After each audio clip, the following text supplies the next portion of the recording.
Bharatiya Janata party ఆధ్వర్యంలో దేశవ్యాప్తంగా doctor Babasaheb Ambedkar యొక్క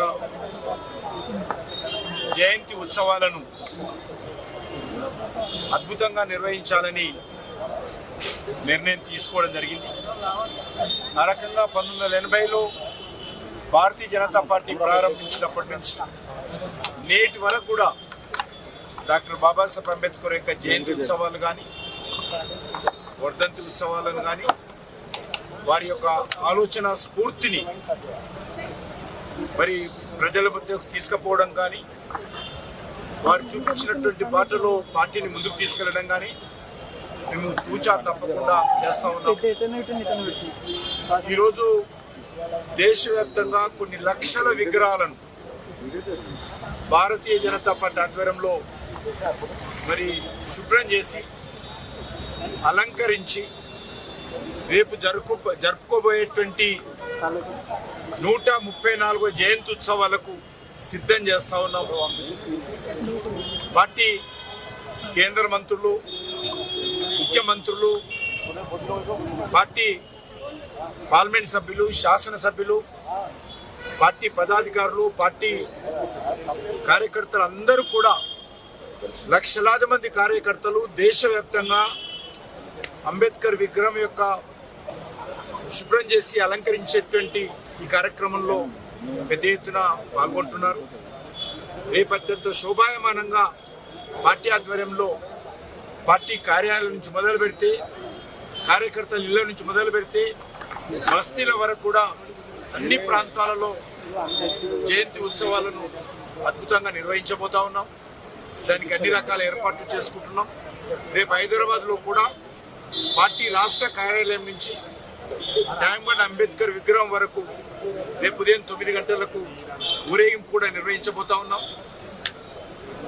మనకందరికీ తెలుసు, డాక్టర్ బాబాసాహెబ్ అంబేద్కర్ ఆయన బ్రతుకున్నన్ని రోజులు కూడా కాంగ్రెస్ పార్టీ వారి మీద కక్ష కట్టినట్టు వివరించిన విషయం మనకు తెలుసు. డాక్టర్ బాబాసాహెబ్ అంబేద్కర్ ఎన్నికల్లో పోటీ చేసిన ప్రతిసారి కూడా ఆయనకు వ్యతిరేకంగా కాంగ్రెస్ పార్టీ అభ్యర్థిని నిలిపి ప్రతి ఎన్నికల్లో కూడా ఆయనను ఓడించిన విషయాన్ని ఈ సందర్భంగా మనం చేస్తాం. చివరకు ప్రధానమంత్రిగా ఉన్నటువంటి జవహర్లాల్ నెహ్రూ గారు డాక్టర్ బాబాసాహెబ్ అంబేద్కర్ వ్యతిరేకంగా కాంగ్రెస్ పార్టీ అభ్యర్థి యొక్క గెలుపు కోసం ప్రచారం చేసి ఏ రకంగా కక్షపూరితంగా వివరించారో మనకందరికీ తెలుసు. వారు చిత్రపటాన్ని పార్లమెంట్లో పెట్టడానికి కూడా కాంగ్రెస్ పార్టీ మనసు అంగీకరించారు. భారతీయ జనతా పార్టీ ద్వారా పార్లమెంట్ సెంట్రల్ హాల్లో అనేక మంది ప్రముఖుల యొక్క చిత్రపటాలు ఉన్నప్పటికీ డాక్టర్ బాబాసాహెబ్ అంబేద్కర్ చిత్రపటం పెట్టలేదు. అందుకే భారతీయ జనతా పార్టీ ఆధ్వర్యంలో ఆ రోజు వాజ్పేయి గారి హయాంలో పార్లమెంట్ సెంట్రల్ హాల్లో డాక్టర్ బాబాసాహెబ్ యొక్క చిత్రపటాన్ని పెట్టిన విషయాన్ని మనం చేస్తాం. అదే రకంగా కాంగ్రెస్ పార్టీలో ఉన్నటువంటి అనేక మంది నాయకులకు భారతరత్న పురస్కారాన్ని ఇచ్చి తమకు తామే సన్మానం చేసుకున్నారు. కానీ డాక్టర్ బాబాసాహెబ్ అంబేద్కర్కు భారతరత్న ఇవ్వడానికి వాళ్ళకు మనసు అంగీకరించారు. భారతీయ జనతా పార్టీ ఆధ్వర్యంలో చివరకు డాక్టర్ బాబాసాహెబ్ అంబేద్కర్కు భారతరత్న రావడానికి అన్ని రకాలుగా పూనుకుని భారతరత్న తీసుకొచ్చిన విషయాన్ని సందర్భంగా మనం నరేంద్ర మోడీ గారి నేతృత్వంలో డాక్టర్ బాబాసాహెబ్ అంబేద్కర్ జన్మించినటువంటి మధ్యప్రదేశ్లోని మహూ అనేటువంటి స్థానాన్ని కూడా అత్యంత వైభవంగా ఒక పవిత్ర యాత్రా స్థలంగా తీర్చిదిద్దాం. అదేవిధంగా నాగపూర్లో డాక్టర్ బాబాసాహెబ్ అంబేద్కర్ దీక్ష తీసుకున్నటువంటి స్థలాన్ని దీక్షా భూమి కింద దాన్ని కూడా ఒక పవిత్ర యాత్రా స్థలంగా, ప్రార్థనా స్థలంగా తీర్చిదిద్దాం. డాక్టర్ బాబాసాహెబ్ అంబేద్కర్ ఇంగ్లాండ్లో, లండన్లో ఏ ఇంట్లో ఉండి ఆయన బారిస్టర్, అడ్వకేట్గా చదువుకున్నారో ఆ ఇల్లును కూడా భారత ప్రభుత్వము నరేంద్ర మోడీ గారు కొనుగోలు చేసి అక్కడ ఈరోజు డాక్టర్ బాబాసాహెబ్ అంబేద్కర్ మ్యూజియం యూకేలోని లండన్లో ఏర్పాటు చేసిన విషయాన్ని మనం చేస్తా ఉన్నాం.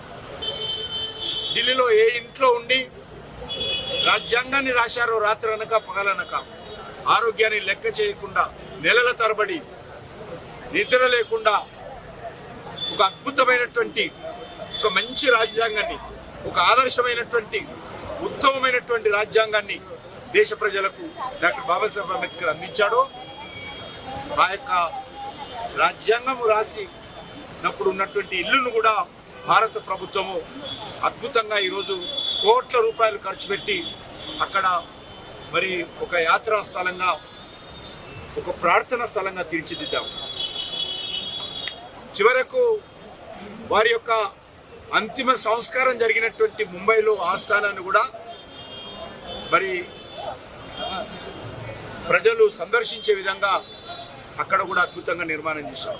ఈ రకంగా 5 స్థానాలను, ఈ పంచ స్థానాలను పంచ తీర్థగా, పంచ యాత్రా స్థలాలుగా నరేంద్ర మోడీ గారి నాయకత్వంలో తీర్చిదిద్దాము.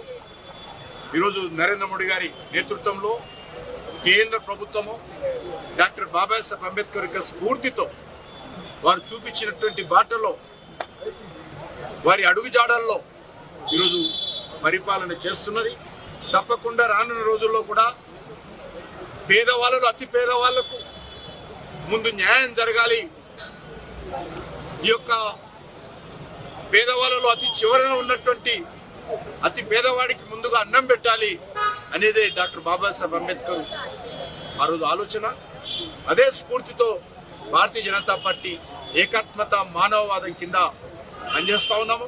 నరేంద్ర మోడీ గారి నేతృత్వంలో కూడా పేదవాళ్ళకు అందాల్సినటువంటి ప్రతి నయా పైసా మధ్య దళారీలు, రాజకీయ పార్టీలు, అధికారులు మరి దోపిడీ చేయకుండా ప్రతి పేదవాడికి రావాల్సినటువంటి ప్రతి సహాయం కూడా డిజిటల్ ట్రాన్సాక్షన్ కింద ఆన్లైన్ ద్వారా 100కు 100 సహాయం వారికి అందే విధంగా ఈరోజు నరేంద్ర మోడీ గారి ప్రభుత్వం చర్య తీసుకుంది.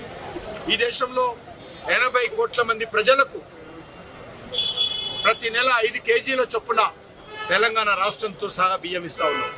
ఈరోజు తెలంగాణ రాష్ట్రం చెప్తున్నటువంటి సన్న బియ్యం ఏమవుతున్నదో ఆ సన్న బియ్యంలో ప్రతి కిలోకు 40 రూపాయలు కేంద్ర ప్రభుత్వం ఖర్చు పెడుతున్న విషయాన్ని మనం చేస్తా ఉన్నాం. ఈ రకంగా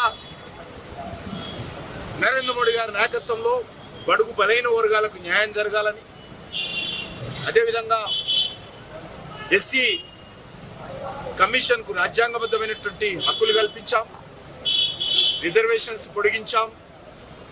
రానున్న రోజుల్లో అన్ని రకాలుగా డాక్టర్ బాబాసాహెబ్ అంబేద్కర్ ఆలోచన స్ఫూర్తితో దేశాన్ని అభివృద్ధి దిశలో తీసుకెళ్లడము, దేశంలో దారిద్ర్య రేఖకు ఉన్నటువంటి ప్రజలను మరి వాళ్ళకు చేయూతనందించి పైకి తీసుకురావడము, గత 10 సంవత్సరాలలో 25 కోట్ల మంది ప్రజలను ఈ యొక్క డాక్టర్ బాబాసాహెబ్ అంబేద్కర్ యొక్క స్ఫూర్తితో దారిద్ర్య రేఖ నుంచి 25 కోట్ల మంది ప్రజలను మరి పైకి తీసుకొచ్చిన విషయాన్ని ఈ సందర్భంగా మనయోస్తున్నాను. దేశంలో వెనుకబడినటువంటి మండలాలు, వెనుకబడినటువంటి జిల్లాలను గుర్తించి ఆ జిల్లాలకు ప్రత్యేకంగా అభివృద్ధి కార్యాచరణ ప్రణాళిక రూపొందించి ప్రత్యేక నిధులు కేటాయించి, అది గిరిజన ప్రాంతం కానీ, అది ఎస్సీ ఎస్టీలు నివసించేటువంటి ప్రాంతం కానీ, మరి ఆ ప్రాంతాల మీద ప్రత్యేకంగా దృష్టిని కేంద్రీకరించి అభివృద్ధి చేస్తున్న విషయం అంతా కూడా డాక్టర్ బాబాసాహెబ్ అంబేద్కర్ సూచించినటువంటి బాటలోనే, వారి స్ఫూర్తితోటే ఈరోజు మోడీ గారి ప్రభుత్వం పనిచేస్తూ ఉంది.